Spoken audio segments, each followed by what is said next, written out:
আসসালামু আলাইকুম গাইস, কি অবস্থা সবার? আশা করি সবাই ভালো আছেন। তো আজকে আরও একটি নতুন ভিডিও নিয়ে আপনাদের সামনে উপস্থিত হয়েছে। তো এটা হচ্ছে আমার একটা মোটো ব্লগিং ভিডিও।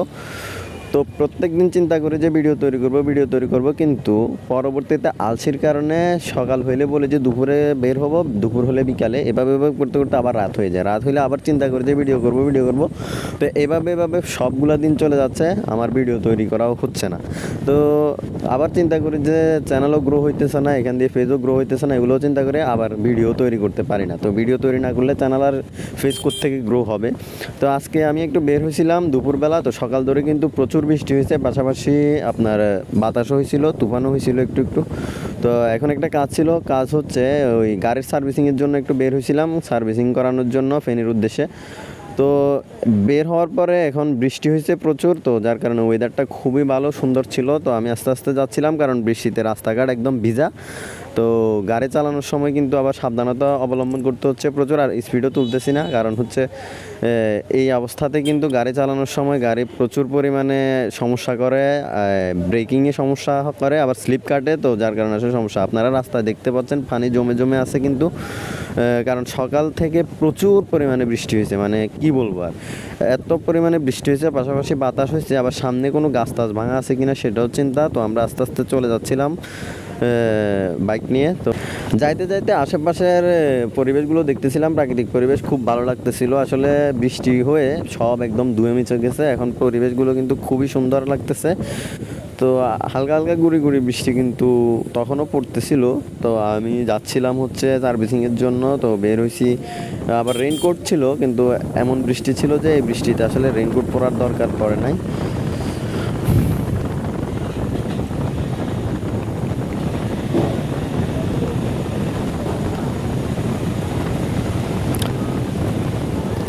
তো আমি বাইক সার্ভিসিং করার জন্য এখন যাচ্ছিলাম হচ্ছে ফেনী শান্তি রোডে, ওইখানে খেজুরিয়াতে আমাদের হুন্ডার যে শোরুমটা আছে ওইটাতে যাচ্ছিলাম।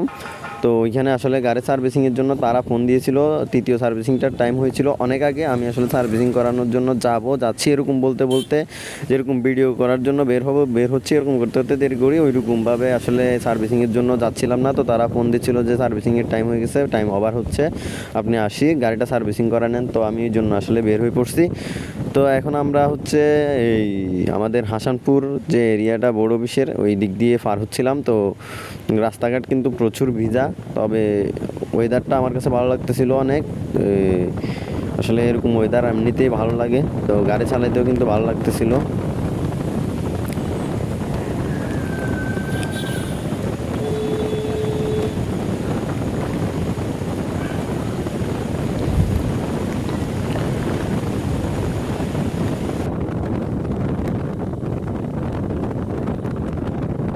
তো গাইজ আস্তে আস্তে আমরা কিন্তু বন্ধুয়া ব্রিজের এখানে চলে আসছি। ব্রিজে দেখুন একদম পানি জমে আছে, পানি কিন্তু ভরপুর। আস্তে আস্তে যাচ্ছিলাম, তারপরেও কিন্তু একদম গায়ে পড়ছে পানি, ভিজে গেছি।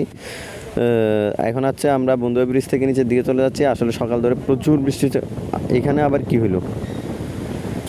এখানে দেখতেছি যে পুরো গাড়ি সবগুলো দাঁড়ায় আছে, কেন দাঁড়ায় আছে তো বুঝতেছি না। আসলে সকালবেলা কিন্তু বৃষ্টির পাশাপাশি বাতাসও হয়েছে, তুফানও হয়েছে। তো গাছ টাছ পড়ে আছে কিনা জানি না, কয়েকটা গাড়ি এখানে দাঁড়ায় আছে।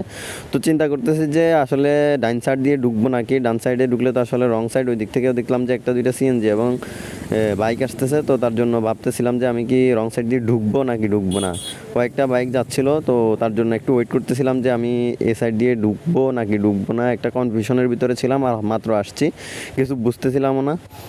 তো একটু ওয়েট করতেছিলাম যে আসলে কেউ যায় কি না ওই সাইড দিয়ে। তো গেলে আমিও তার পিছনে যাবো, এরকম একটা চিন্তা ভাবনার ভিতরে ছিলাম। তো কিছুক্ষণ ওয়েট করে তারপরে ভাবলাম যে না, ডাইন সাইড দিয়ে চলে যায়। তারপরে আমার সামনে দিয়ে দেখলাম যে আবার একটা বাইকও গেছে। তো ওনার পিছনে সাহস নিয়ে আমিও বের হয়ে গেলাম, ভাবলাম যে যাওয়া যায় কিনা।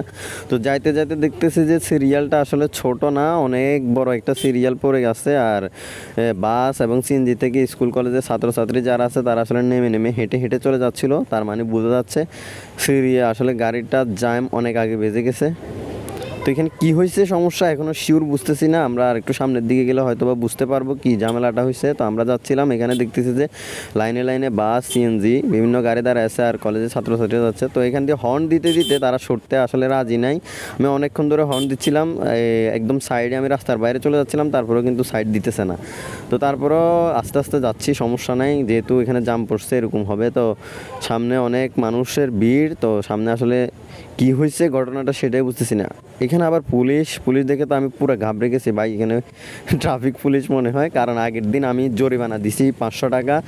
বাইক নিয়ে ভাই একটা মাইনকার চিপার ভিতরে পড়ে গেছি। মাইনকার চিপা হচ্ছে কি, বাইক নিয়েছি, তো এখানে এখন বর্তমানে কি একটা ব্যবস্থা হয়েছে, ড্রাইভিং লাইসেন্স ছাড়া গাড়ির কাগজপত্র করা যায় না, রেজিস্ট্রেশন করা যায় না। এখন আবার ড্রাইভিং লাইসেন্সের জন্য আবেদন করছি, সেখান দিয়ে আবার 2 মাস নাকি সময় লাগবে শুধুমাত্র পরীক্ষা দেওয়ার জন্য। তো এখান দিয়ে আবার পুলিশ বারবার ধরতেছে। গতকালকেও 500 টাকা জরিমানা দিলাম। মানে ডেলি তাদের যে পরিমাণ চলতেছে, মানে তৎপরতা চলতেছে, প্রত্যেকটা গাড়ি ধরতেছে। তো ওই দিন আমি অনেক রিকোয়েস্ট করে ড্রাইভিং লাইসেন্সের জন্য যে আবেদন করছি, লার্নার দেখাই বলে 500 টাকা দিয়ে কোনো রকম ছুটছি। তো এখানে আবার পুলিশ দেখে কিন্তু কলেজের ভিতরে পুরো একটা চিপ দিয়ে উঠছে ভাই, বিশ্বাস করবেন। কারণ ভয় লাগছিল যে গাড়ি যদি নিয়ে যায় কী হইতো। 500 টাকা দিয়ে তো ছুটেছি, এটা কোনো কথা না, কিন্তু গাড়ি নিয়ে গেলে তো বিপদ হয়ে যেত।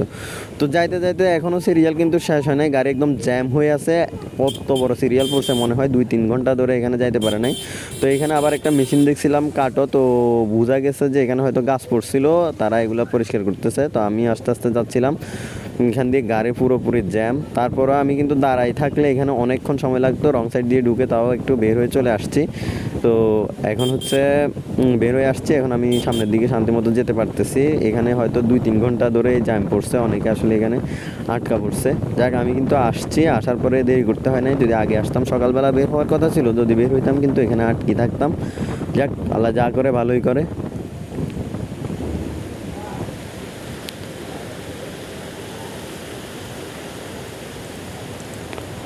আশেপাশে কিন্তু একদম পানিতে জমে আছে, পানি পুরো রাস্তার ভিতরে জমে আছে।